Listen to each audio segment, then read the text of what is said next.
Hello, this is David from DN Cognitive Counseling.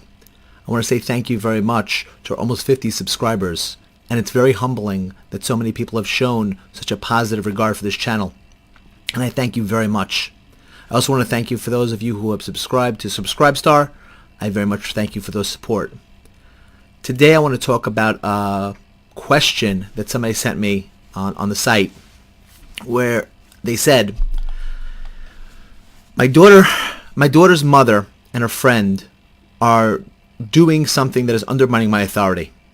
An example is if I call my daughter to review her schoolwork, and if I were to take a firm or stern tone with her, and my daughter's facial expressions show discomfort, her mother starts asking if she's okay and then yelling into the phone about what I'm doing to her. In one action, she is painting me as tough or mean, one versus her, the calm one. This is what sets my daughter. Plus, she's undermining my authority. I've explained to my daughter that I'm not being mean, that I'm trying to help her with schoolwork, and she needs to focus, and that I remind her that her skating instructor, for example, often takes a much sterner tone than I take in order to focus her. I asked my daughter why her instructor does that, and my daughter said it's because her instructor wants her to be a great skater. And then I asked my daughter if she'd prefer if her instructor did not take that tone with her. If my daughter only did a decent job and push her. My daughter said no, and she wants her instructor to push her to do better. I replied, that's what I'm doing, the same for her, and she understands this. What we're talking about here is something called parental alienation.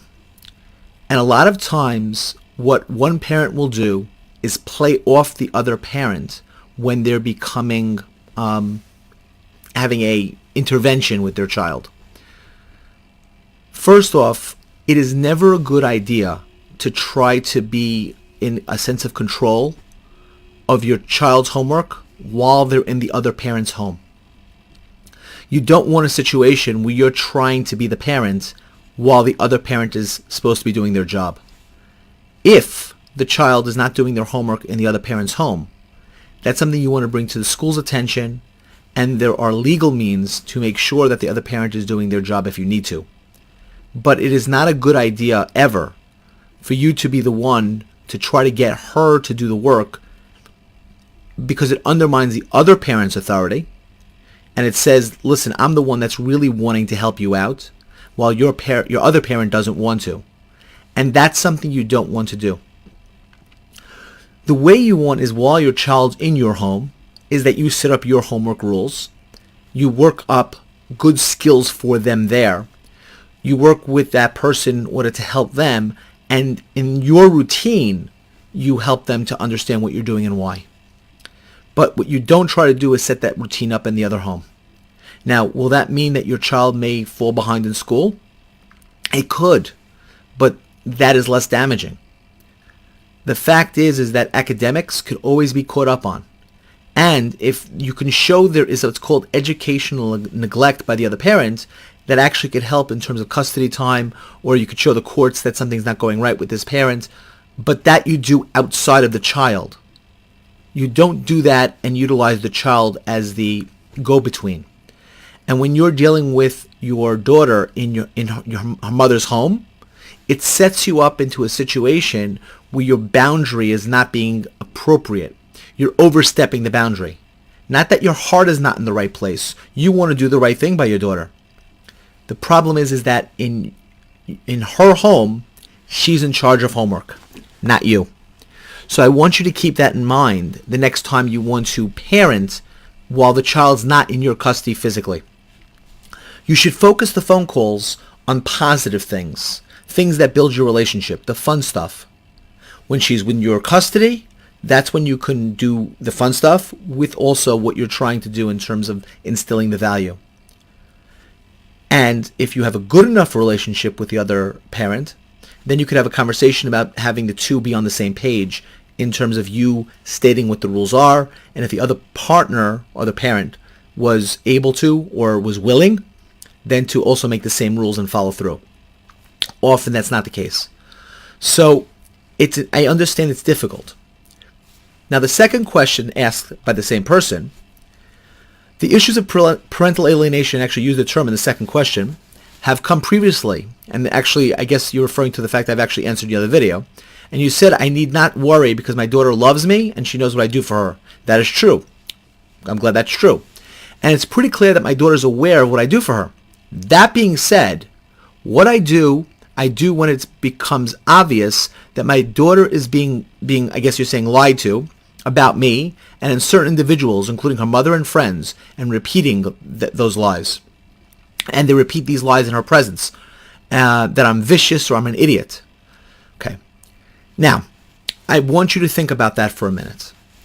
If people are calling you horrible names to your daughter, and you are calm, relaxed, you're in a state of tranquility, where you treat your daughter in a even-tempered manner, then those things don't ring true. But if you get angry and upset about those lies, then what ends up happening is you start to prove psychologically to your daughter that those lies are not lies, but they're true.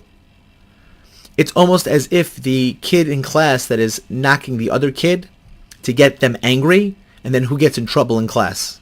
The one that has the outburst. You don't want to be the one caught with the outburst. To your child, you want to be even-tempered, having your emotions under control, that you don't ever retaliate, and that you're utilizing logical, rational thought process to what your rules are and what you're doing. So you explained the other question about how you explained to her the reasons why you do certain things, and you gave her the example of the skating teacher. That was excellent, and it helped her to understand what you were doing. But again, that has to be under your jurisdiction, not under your wife's, or ex-wife's, excuse me, or if you were married, I don't know. But assuming for a moment, right? But your partner that created this child. So the point is that you don't want a situation where you're the one that is being angry and showing the act of being upset. One specific instance of a lie that my daughter seemed to believe is that I refused to let her see her grandparents in South Carolina. Okay? So then you go on to the fact, the more detail, and you pressed your daughter on it. I don't think you needed to press your daughter on any of this. You don't need to do that as well. And you said, I admit that I got upset. You not being upset, you saying, I don't know what you're talking about if she even asked you, would have been a much better approach. The aspect is that when a lie is being said about you that has no basis in reality, the best reaction for the parent that's being alienated is to have no reaction or very little reaction at all. If the child says, did you say I shouldn't go to South Carolina? You just say, no. Just that simple. If they say they're saying this about you, you say that's really horrible. And very simple, very low reaction. I don't have any problem with the amount of detail you gave me about this. Because you put in your question that you apologize for the length. It's not a problem at all. The issue is that if you want to avoid the aspect of parental alienation, you want to give the least amount of ammunition as possible. You want to allow your daughter to have the good relationship with you, to build on the good parts, to not have you seen as trying to take control while she's by mom's house, because that's very important. And when she's by your house, you want to instill in her the work ethic. Now, if she starts to see also that you're instilling that work ethic, and then she's having more difficulty because she's not doing the work in the mother's house, she'll start to realize that herself and say, wait a minute, this is not good. I'm going to have to go back to dad's house and have problems. So that gives her that ability also to be able to, that again, I don't know exactly her age, but if she does have homework and you are working on with her and you're talking to her about these things, then I'm assuming she's already an older girl that has a better understanding. With that in mind, keep in mind what you want to do is not fall into alienating the other parent, even if you think they're incompetent and even if you think they're doing something wrong. Do not do that to the other child. Allow the other child to recognize that you have to still respect and still have to do all the things that the rules in that house, these are the rules in this house, and the two shall not meet. Obviously, the relationship wasn't good enough to be able to sustain. Co-parenting is a very difficult thing, especially when you don't have a good relationship with that person. And in fact, I'll be doing videos in the future about different things about co-parenting in a house or co-parenting when somebody's outside the house. But remember, co-parenting with somebody who's outside the house very quickly is very similar if you were going to be dealing with grandma or grandpa or somebody else's rules in their house. That they have their rules, we have ours, and in this house we follow these rules.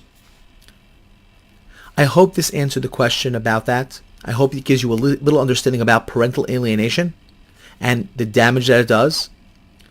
But there's one thing I do also want to bring up, because I'd be remiss if I didn't, and that is child splitting.